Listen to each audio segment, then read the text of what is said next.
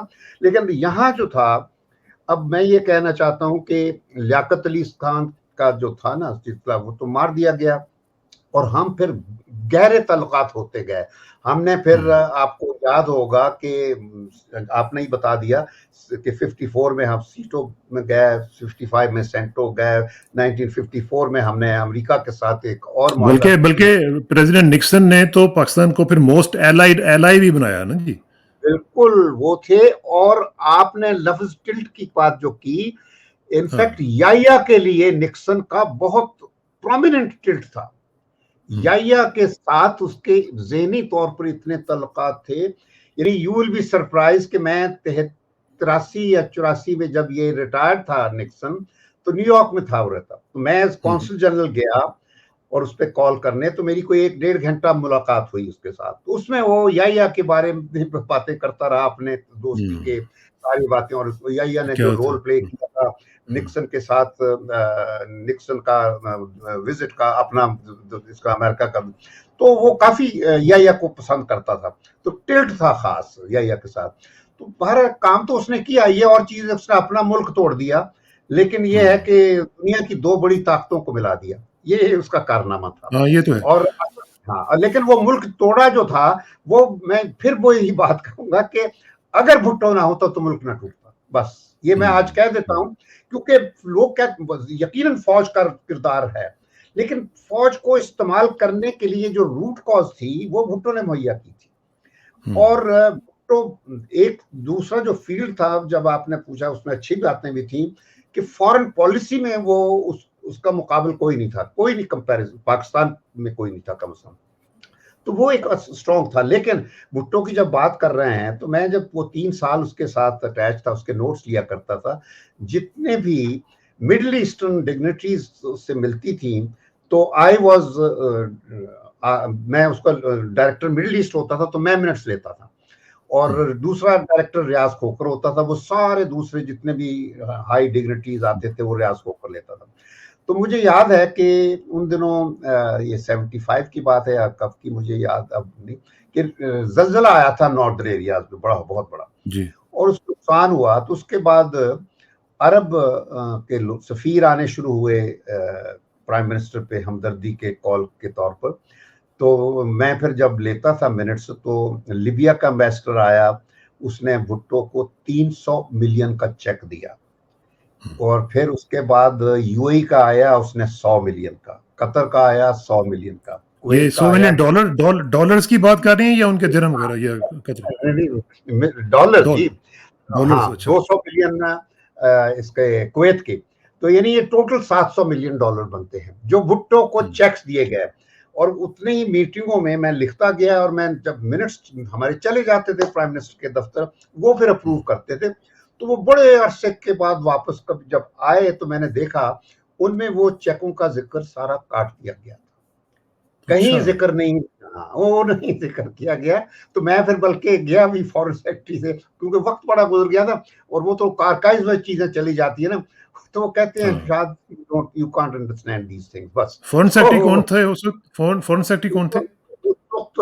عزیز احمد تھے. عزیز احمد جو تھا وہ فارن سیکرٹری تھا، منسٹر آف اسٹیٹ تھا. اب فارن سیکرٹری تھا آغا شاہی، اور عزیز احمد تھا منسٹر اس وقت. تو ان 700 ملین ڈالرز کی کوئی اکاؤنٹیبلٹی نہیں ہوئی؟ کچھ نہیں جی، وہ کہاں سے اکاؤنٹیبلٹی ہوتی ہے؟ یعنی وہ تو منٹس میں ہی آنا تھا نا، وہ منٹس کسی کو پتہ ہی نہیں کہاں چلے جاتے ہیں. میں کہتا ہوں ہمارے سسٹم میں، اب ہم تو فارن آفس میں تو یہ جتنا ریکارڈ ہے آرکائیوز میں چلا جاتا ہے، اس کے بعد ان کو کیڑا کھا جاتا ہے. کیونکہ کوئی اس طرح کی چیز، اب تو کمپیوٹر تو اب آیا نا، اس وقت تو کوئی کمپیوٹر بھی ہوتا تھا، ہاتھ سے ہم منٹس لیتے تھے، پھر وہ ٹائپ ہوتا تھا سارا، ہمارے ٹائپ کر کے ہم بھیجتے تھے. اس وقت تو بجلی کے ٹائپ رائٹر بھی نہیں ہوتے تھے، تو وہ جاتے تھے. تو لیکن یہ ہے کہ بعض لوگوں نے فارن آفس میں ہی لوگ کہتے تھے کہ شاید وہ پیسہ نیوکلیر کی طرف گیا ہے. لیکن نیوکلیر کی طرف تو میں پیرس میں تھا 72 جمشید مارکیٹ صاحب کی بک بھی. اسلام آباد آنے سے پہلے نہیں، یہ جمشید نہیں، اس وقت صاحبزادہ یعقوب امبیسڈر تھے پیرس میں. تو وہاں تھا میں، تو وہاں لیبین آئے. وہاں چونکہ ہم ری پروسیسنگ پلانٹ کا سودا کر رہے تھے، وہ پیسے ویسے کا، تو اس وقت پھر ہم نے لیبینز کو منع کر دیا تھا کہ ہم we don't want to get involved, کیونکہ لیبیا کے ساتھ ہم انوالو نہیں ہونا چاہتے تھے. تو اس وجہ سے مجھے یاد تھا کہ وہ نیوکلیر کے لیے ہم کوئی چیز ایسی انوالو نہیں کرنا چاہتے تھے جس میں پرابلم ہو. تو اور ہمارے نیوکلیر کمیشن والے بہت محتاط تھے لوگ. تو بہرحال تو لیکن شمشاد صاحب اس میں 700 ملین ڈالرز پھر کہاں چلے گئے؟ وہ بھٹو صاحب نے، یہ تو ہاں یہ ہونا چاہیے کہیں نہ کہیں، یہ تفتیش ہونی چاہیے. لیکن اس کا ذکر وہ اپنے بریگیڈیئر فیروز ہیں، انہوں نے جو کتاب اپنی ایٹنگ گراس والی کتاب ہے اس میں کیا ہوا ہے. تو یہ چیزیں نون ہیں، اس نے بھی ذکر کیا ہوا ہے کہ پیسے جہاں سے آئے اس کا ابھی تک کسی کو نہیں پتا کہ نیوکلیر کے پیسے کہاں سے. تو ظاہر ہے کہ ہم بھی اسی اچھی نیوکلیر کے پیسے تو چلیں جہاں سے بھی آئے ہوں گے، لیکن یہ جو 700 ملین ڈالرز ہیں یہ تو پھر بھٹو صاحب کے کھاتے میں گئے نا پھر. بس جی بڑے کھاتے میں گئے. اور میں تو اتنا جانتا ہوں کہ اس سے پہلے جب میں پیرس میں تھا، یعنی 72 to 74، تو بھٹو صاحب کے جو سوٹ بھی بنتے تھے وہ پیرس سے کپڑا آتا تھا، اور جنرل رضا اس کے انچارج ہوتے تھے. تو وہ یعنی ایسی باتیں ہمارے